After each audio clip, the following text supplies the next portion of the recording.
have not been to Minnesota in probably 20 years. Bring gas.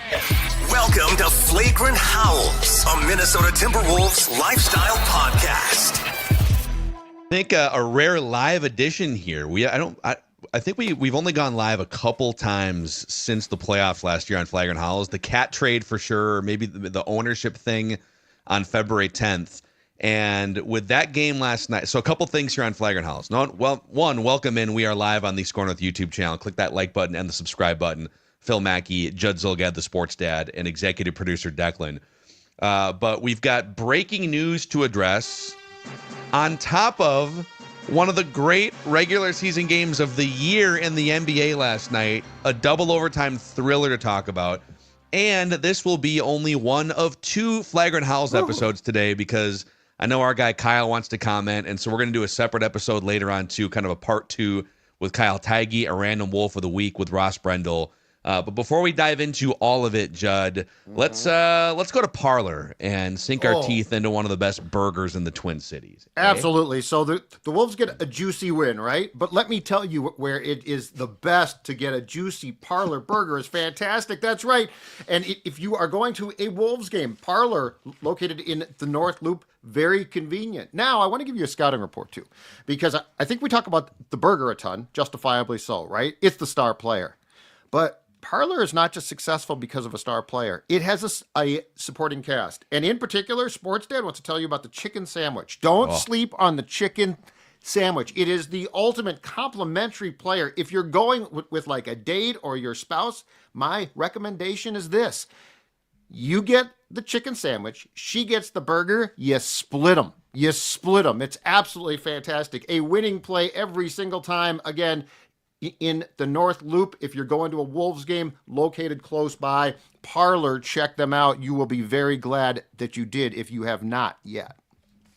Let's actually start with Judd. Well, the breaking news. Let's throw the breaking news out here because this has been a long time coming. It's been almost to the day.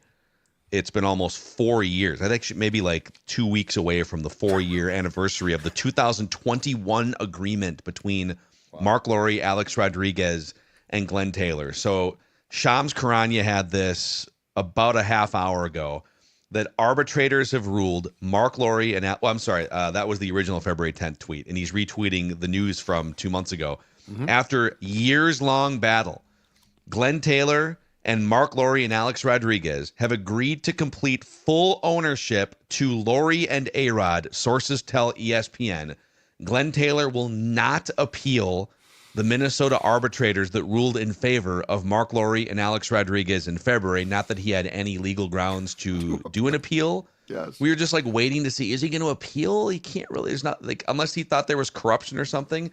Yep. The NBA will now start the transfer process, which means at some point here in the next month, we don't know exact timing yet, I don't think, there will be an NBA Board of Governors vote. But Glenn Taylor. And by the way, it is a 100% ownership transfer here. Originally, I believe there was room for Glenn to maintain like a 20% minority stake in the team. But this is part of the reason it got so contentious between these groups. And Marc and Alex brought in the Bloomberg money in part to just buy Glenn out entirely. So a 4-year process to complete this ownership transfer, and Glenn Taylor holding it up in court for a year. Going back to last spring, it was March of last year that the press release dropped that Glenn said he's pulling out of the deal. And now, sometime in the next month, Glenn will own 0% of the Timberwolves. It'll be Marc and Alex, and then Michael Bloomberg and whoever else might make up some small minority shares. But that is the breaking news. In addition to the Wolves' double overtime thriller win last night. How about that? Within what? The time span? 12 hours or so? You go from, my God, when is Glenn going to give this up, to they play this absolutely entertaining beyond belief game, and then this. Like, if you're a Wolves fan, this is probably the best day outside of playoff wins in years. It is right? A fun time right now. Yeah, it is. And on top of that, you look at the standings, like every day, and by the way, they still officially are the 7 seed, even though they can't get out of 7. But the way that Memphis has tumbled down now, firing a coach, they've lost 4 in a row. The Warriors beat them last night. Yep. And so you're sitting here right now with winnable games the rest of the way, and we all know how that goes for the Timberwolves. You've got a shot still at the 5 seed. You're only a half game out of the 5 seed right now, but you're also a half game up on the 8 seed Clippers. Everything is so crunched together with the playoffs looming in a couple of weeks, Judd. It feels like the Grizzlies are dead. It does. Like they'll be in the play-in, but that whole thing is so weird. In my opinion, what the Grizzlies did, if you're like the Wolves or the Clippers, you love this, right? Because it's not like the coach got fired when they were struggling in January, and then and then the new coach Pop comes in, right? Like, oh my God, it's a new coach. We're excited to play for him. It feels really, really odd. So I think that the Wolves scuffling to get out of the play-in now because of what the Grizzlies have done is going to happen. I'm much more confident now than I was 2 weeks ago. Yeah, because the Warriors and the Clippers, like the healthy versions of those teams, the Kawhi Clippers, and when Jimmy Butler and Steph Curry are playing together, the Warriors are 18-2 since the trade deadline. Jeez. They are 12-0 with the specific starting lineup that they rolled with last night. But the Timberwolves we went over it on the State of the Wolves episode on Monday. The Wolves have like the 4th or 5th most wins of any team since the second week in January. So they're also right there. They lose some inexplicable games, but the way they played last night and digging back, like the thing about last night, Denver, Mike Malone talked about it before the game at shoot around. He's like the day before, he gave the Wolves some whiteboard material, but his own team too. He said, they play the hardest when they play us. We see it on film. And I think he meant it as a challenge to his guys, like, dude, match their intensity. Right. But the Wolves are also thinking, oh, are you saying we don't play hard all the time? So you got like the Denver. Now, Denver was missing a couple key pieces, but so were the Wolves. So I think it kind of canceled out a little bit.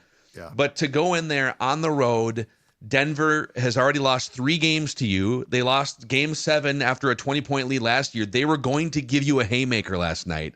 Yep. They get a 16-point lead early. You absorb all of it, and you keep punching back through double overtime. Just a crazy impressive win for the Wolves. So if I am Chris Finch, I love this because what Malone said initially, I thought was like a dig at the Wolves. Like, this is when they play hard. But that's only because it forced me to think he's not exactly wrong, right? So, like, if you're Finch, you can use this as Mike Malone's not wrong. Like you guys have played a ton of clunkers against bad teams, but when we play OKC or Denver, you play hard. But in retrospect, because of what we saw from the Nuggets last night, you are right. He was saying we don't match the intensity. And last night they did. And oh my God, that game was drunk off the charts. And what better game for Kevin Harlan to call? That's the perfect, he is the perfect guy to call that game. Oh my gosh. Okay, the comments are begging for the flag here. So, all right. Yes. We got the Wolves back. Wolves back. Right. That's right. Wolves back. It's an upside down. There we go. There you go. Yep. Got it. Wolves back. Wolves back. Wolves again. back. Ant again, the second half. He had 5 points at halftime in the past 2 games. Yeah, he's ridiculous when he's fully engaged. I know the hand's been bothering him, like the weird, mysterious hand injury. Great. But and then of course he has that terrible turnover, and then he gets absolutely just dog walked into the paint by Jokic at the end of overtime, whatever it was. But the 3-pointer. So, well, let's go around the room here. Let's start with Judd. It is this is Wednesday, which means it's our hottest takes edition of Flagrant Howls. So, Judd, what is your hottest Wolves take? Boys, I went to the notepad this morning, got up at 6:15 and started to write some notes down because I went to bed, and I tweeted this before bed, and I went to bed and I woke up saying I have to justify this, and that is this. And I'm going to use my words carefully here, okay? This is a top 5 most memorable non-playoff game in Wolves franchise history. Wow. Now, The key word here is playoff, so I'm not including any playoff games because that changes the entire equation. Yeah, not that that's memorable. Like an epically long list either. No, and memorable, not best, okay? So I'm sure I'm going to see comments about, oh, how about those last 2 possessions in the first OT to end The fourth quarter, yes. Okay, I'm not saying it was the greatest game played, but memorable as far as fun, as far as great. If I can run down the four that I think are in this group, I'm not going to pass judgment in order. These are just the top four that came to mind. Okay. Yeah. First one, a little bit of a backdoor here, but it's not a playoff game. It's the play and win against the Clippers on April 12th of 2022. Wolves were down 10 in that game with 8:54 to play. Towns had a terrible game. He fouls out with 7:34 left. Ant scores 30. D'Lo was magnificent. 29. That was D'Lo's probably best game as a Wolf in terms of importance, high leverage, magnitude. Ant was terrible. I'm sorry. Cat was terrible. Ant was great. D'Lo was great. So that game, though, because the play-in doesn't count on stats in the playoffs, and it doesn't count in stats for the season as well. So I'm just going to throw that in. I think that is eligible for this list. That's a hilarious NBA vortex, by the way, that you could literally score 100 points in a play-in game, and it's a tree falling in the statistical forest. What I don't get, too, is baseball accounted for this previously with game 163. They put those in the regular season stats. Yeah. It should so go why somewhere. Don't you just do that? Let's say you throw a perfect game in a game 163. Oh, never happened. Right. Your team went on to win the World Series because of that game, but the 6 home runs you hit don't count. Sorry. All right. So that is one of 4. Of course, I included Tuesday night. The third one is Kevin Garnett's return to Target Center against Washington on February 25th of 2015. Now, that Wolves team was awful, 16-66. In that game, Garnett scored all of 5 points. But if you recall, that game was sold out, standing room only. The Wolves beat the Wizards by 20. Yeah, it was atmosphere beyond great. So again, my list is, in my opinion, most memorable, and that reaches it. Yeah, and it's one of those where, like, if you didn't see it, or maybe you're a younger Wolves fan and you jumped in a couple years later during the Jimmy Butler era or something, but if you were feeling it and you lived through the initial KG era, the emotion, the nostalgia, and then the game itself, the comeback that they made. And again, it's the Wizards and it's like the regular season. Still, they stunk.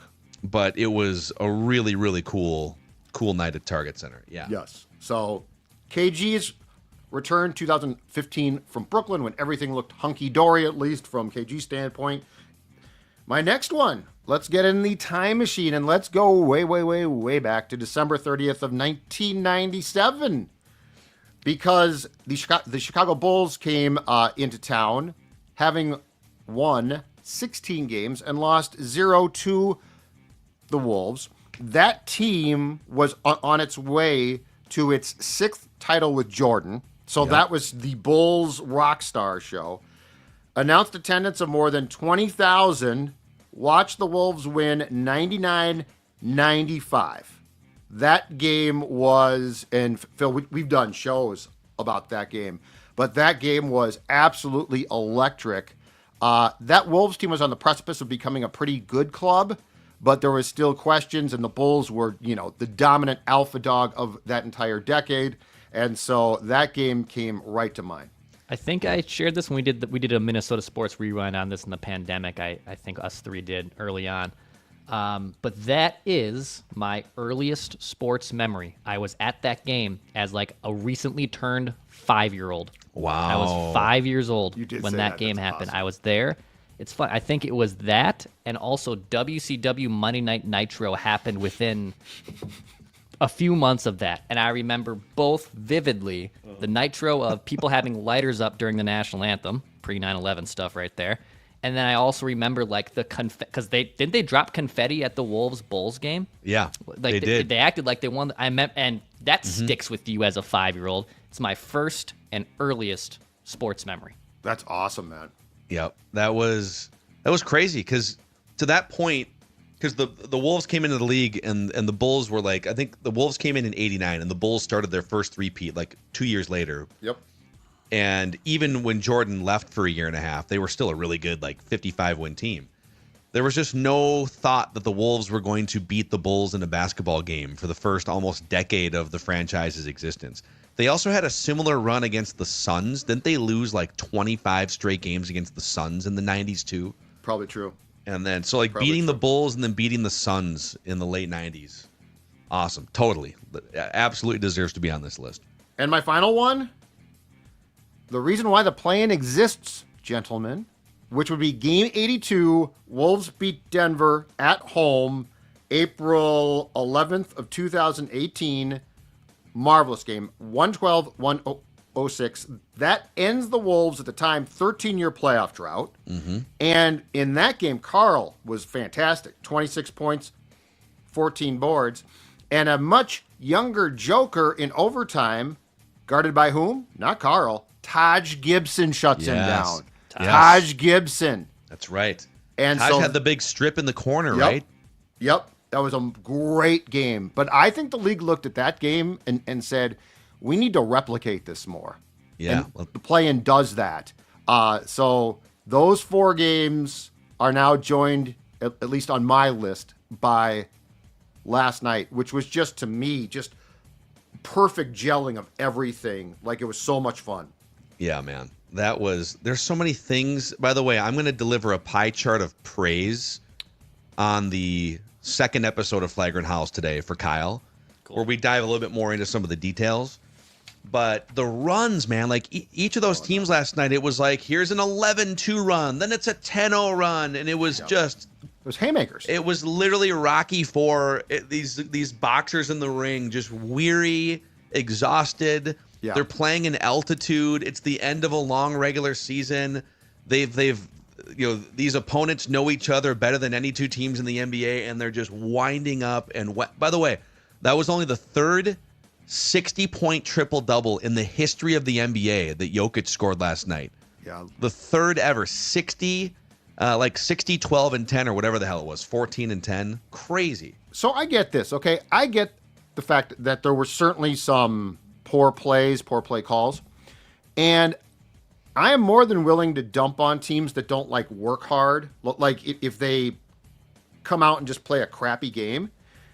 But last night, to me, the faults were fine. Like, I don't have that much about that game. Was so fun to watch. Like, I'm not going to sit there. Do the Wolves need to do certain things better? Absolutely. Okay.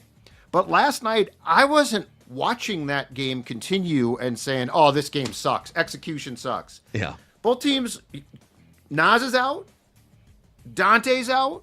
Like, if Jamal you go, Murray's out. Yeah, like if you go through that, if you have two teams at altitude too, giving that much, and it's haymakers, I'm not going to bitch about it. I thought it was great fun. Yeah, there was. I mean, if you really wanted to get like nitpicky, obviously some of the end of fourth quarter, end of overtime inbound sequences. What are the Wolves doing in some of these actions? There was one where, Julius has 5 fouls. He also had 5. He played for like an hour of real time with 5 fouls. Julius Randle, just unbelievable. Hell of a game. But then he's lined up one-on-one, so Ant gets auto-doubled, and boom, he gets the ball over to Julius Randle. They ran the same action on both end of game sequences. But the lane behind Jokic is wide open. You got a 5-foul Jokic with a wide-open lane behind him. Dude, blow by him, get to the line, at least get a shot up near the rim. Maybe you foul him out, and even if you don't go to maybe you miss the free throws, whatever. But, okay, my hottest Wolves take is quite simply, I love Julius Randle, and I hope he is on the team one way or another in 2025-26. I always try to hold out judgment and just sort of let the guy. There were some early warning signs like December, January that he's playing my turn basketball while the other guys are trying to do some team ball things. He still gets a little my turn basketball sometimes, but this dude is a dog. He was going at Jokic all night long last night. He's bullying his way in the lane. Yep. He's getting to the free throw line, close range scoring, does not back down physically. He's a great passer. he plays with an edge that this team rallies around. Like, I don't think they knew what to do with him early because, he's kind of a hard guy to get to learn how to play with, just like Gobert in some certain ways. But what he has brought to this team, and now that the whole thing is kind of manifesting and they've been one of the best teams in the league since the second week in January, he is a great fit. He uses his gravity to get other guys open looks too. It's not just completely myopic, selfish basketball. And his teammates seem to love him. So he was a force last night in that game. And I know he's got the weird contract situation where he's got the player opt-in. And for a long time before the trade deadline, we were guilty as anyone of he has to be traded before the trade deadline because you don't want to get, he's been an okay player, but you don't want to get stuck with his contract. I mean, I'll give you a hot take within a hot take. And this is admittedly very reactionary off what we saw last night in particular. But in order of priority right now, this morning, live on the Score North YouTube channel, after watching that game last night and watching the last few weeks, you've got these 3 key potential free agents if Julius were to opt out. My current order of priority right now today, emotionally, Nickeil Alexander-Walker, number 1. Julius Randle, number 2. And I definitely want Naz Reid back too.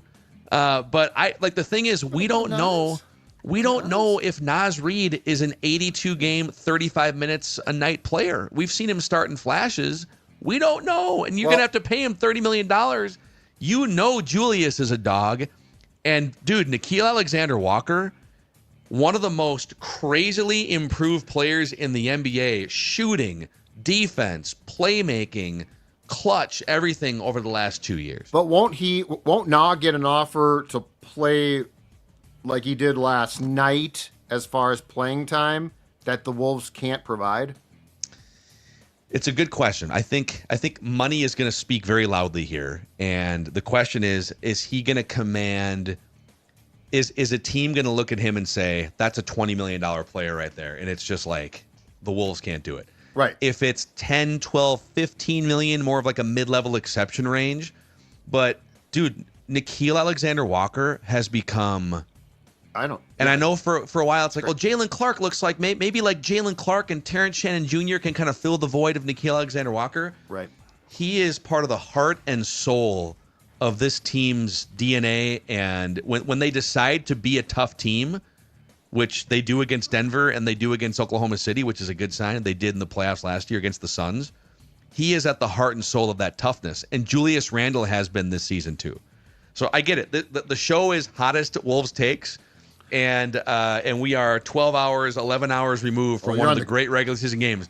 Yeah. But, dude, Nickeil and Julius Randle and what they've been doing lately is really, really hard to ignore. So you are buzzing. You are buzzing right now. You are high on Wolves. I don't know what you call it. I just snorted the free throw line that Nickeil Alexander-Walker hit the game. They got to bring him back. Pay him whatever. I don't care. So, okay, Declan, what is your... Actually, before we get to Declan's hottest Wolves take a deep breath here and let's shout out our friends at Element. So Element Hotel is just down the street from Target Center, and they're offering a 15% room rate discount. So maybe you've got some plans. Maybe you live in the Twin Cities. You want to spend a night downtown. Make a big night of a Wolves game here with a couple home games remaining and playoffs on the horizon. Go to scorenorth.com/element to get a 15% room rate discount. That's scorenorth.com/element, 15% room rate discount. Super walkable to some of downtown Minneapolis's finest and most established bars and restaurants.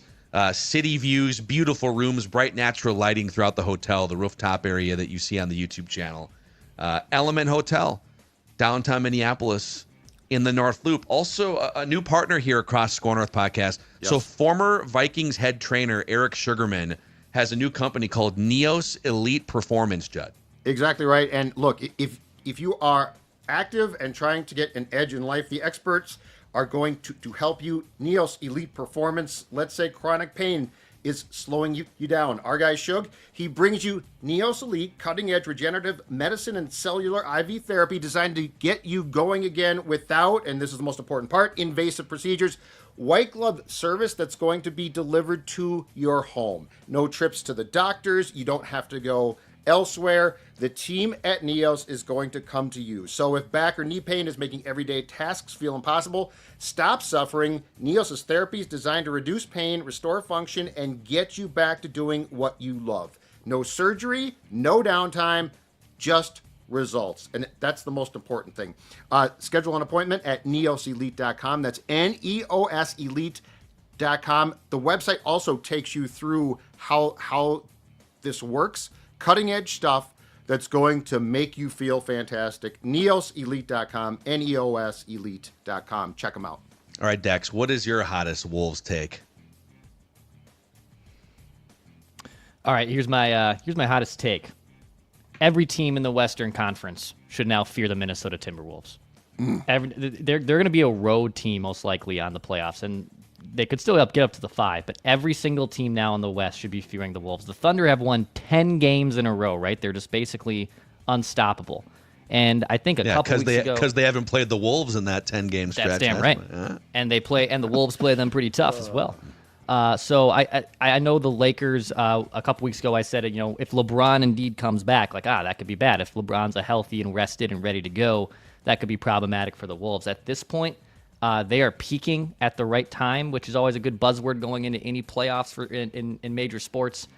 Every single team in the NBA should fear the Timberwolves. I think they're likely now potentially even going to get out of the play-in, which is huge. Even if they have to play in the play-in, I still like their chances to get out of that and then also make a run in the Western Conference. It's loaded this year. Every single team, even though the Thunder are the number one team by far, every team should fear the Minnesota Timberwolves in this year's playoffs. Since January 6th, here are the top teams in the NBA. This is now a 3-month sample essentially. Here are the best teams in the NBA net rating. Oklahoma City 1, Boston 2, Cleveland 3, Minnesota 4. Detroit 5, by the way. Detroit's been on fire. Oh, Detroit's pesky lately. Clippers, Denver, Houston, Indiana, Golden State round out the top 10 teams over the last 3 months in the NBA. Golden State's been terrific. Now, when the Wolves lose at Brooklyn tomorrow night in classic Wolves fashion, we'll see what the conversation is on the Feedback Friday edition. But I would love to see a Phil roster construction 2025-26, like in the next week. I'm going to need the Dane Moore salary cap spreadsheet of glory. You're going to have to allow some guys to go, and you're also like in playing time. Because I will say this on Naw. Last night made that dude some serious money. That's a national game. It's a big-time game. There is no way that teams didn't see that and think, oh, hold on a second here. Unleashed, that guy was awesome. He played 45 minutes, went for 26, 8, and 7, flying around on defense, knocked down 5 3-pointers. Johnny Krasinski from The Athletic had, there's all these ways you can manipulate historical performances, but he's the only bench player in history to go for like 25 plus points, 5 in the rebound assist category, knock down at least 5 3-pointers, and shoot 50% from the field, or some like ridiculous combination of stats. But it was kind of a historic bench performance by Nickeil Alexander-Walker last night. Absolutely, yeah, it was fantastic. So yeah, there is. I mean, listen, I cranked the temperature up a little bit on my take, but right now, if you could have only one of Nickeil Alexander-Walker or Naz Reid back next year. Well, is Julius back? I would think that if Naz isn't back, Julius would be back. Okay. I think it starts to get really expensive and second apron-y with the math to bring all three of those guys back. Yeah. If we think Nickeil, someone in the comments had a comp of like $22 million a year comp. So that's expensive. I don't think from a playing time standpoint, they can offer not enough unless they make another move for him to stay here, unless they overpay for him to stay, which I don't know that is going to be the case, unless they make a very difficult decision to move on from somebody else and keep Nah. The Julius Nas conversation has become much more intriguing now. Well, if if there was a way, and we'll see how they perform in the playoffs. I think you're gonna learn a lot more, even like first and if they get to the second round, et cetera. Right. But like, let's say one of those bigs leaves in free agency or via trade, you're gonna need another big body. That's the one thing about the Nickeil argument is, as awesome and important as he is, you are much more loaded with those wing type players, the Jalen Clarks and Terrence Shannon Jr.'s, depth wise, than you are with bigs. I mean, like, Luka Garza is coming into games now out of necessity because you don't have that many. You got kind of three traditional big dudes in your rotation, and Jaden McDaniels can play a little bigger once in a while. So Conley, if nothing else, is unpredictable. Very, very much so. Mm-hmm. Let me ask you this. Do you think it's a given that Jaden McDaniels is back next season? I do, yes. Okay. I think they'd love to keep finding ways to expand his role and get him. Last night there was a stretch where some of the other offense was going cold, and he just gets to his little Jaden McDaniels mid-range game as they're trying to chip away at like a 10-point deficit. Mm-hmm. He's lethal from the mid-range and close range, and sometimes it's just. I mean, I know that he wasn't the most efficient. I think he was like 5 of 17 or something last night, but. Yeah, I would be pretty shocked, I guess, if they did move him based on what we've seen since January 1st. But you are right. Tim Connolly is one of the most unpredictable Pobos. They'll never do that. That's a stupid suggestion. They'll never make that trade ever. Dude, think about this. The Rudy trade was still a lot to give up, all the first-round picks you gave up. But the Rudy trade vaulted you to the Western Conference Finals because that team was rooted with the number one defense, and he was the number one defensive player in the league. Yep. But let's take that trade off for a second. The other two major trades Tim Connolly made, if we combine them together, the Wolves gave up D'Angelo Russell, Karl Anthony Towns, and a second-round pick. And they received Mike Conley, Nickeil Alexander-Walker, Julius Randle, Dante DiVincenzo, a first-round pick, and 3 second-round picks. I know people miss Cat, but like, that's a bonkers set of trades to put together on paper like this. The D'Lo trade is an absolute heist. Yeah, like, it was D'Lo for Conley, Nickeil Alexander-Walker, and I believe 3 second-round picks. Yeah. And they got just thrown in. Like, okay, well, like Conley must have asked, and the Jazz must have been like, okay, cool, whatever. Well, and Nickeil came over from like the Pelicans or something? He'd been traded, yeah. I think, if I'm not mistaken, I think Chris Finch might have crossed paths with Nickeil with the Pelicans when he was an assistant. No, I guess he was in Utah, I guess, for like a minute, for like a year and a half. But anyway, that's the part of the trade though. That's like, hold on a second here. You literally got a guy thrown in who is, if nothing else, he's an absolutely great guy off the bench and a great teammate. Yeah. So, man, well, stay tuned for a Kyle Tighe edition of Flagrant Howls, a pie chart of praise. Can't wait to hear Kyle. Random Wolf of the Week. And then also stay tuned for the inevitable depressing Feedback Friday episode where we recap a loss at Brooklyn. I'm just going to throw that out. This is a Timberwolves lifestyle podcast. Terrible. See you guys.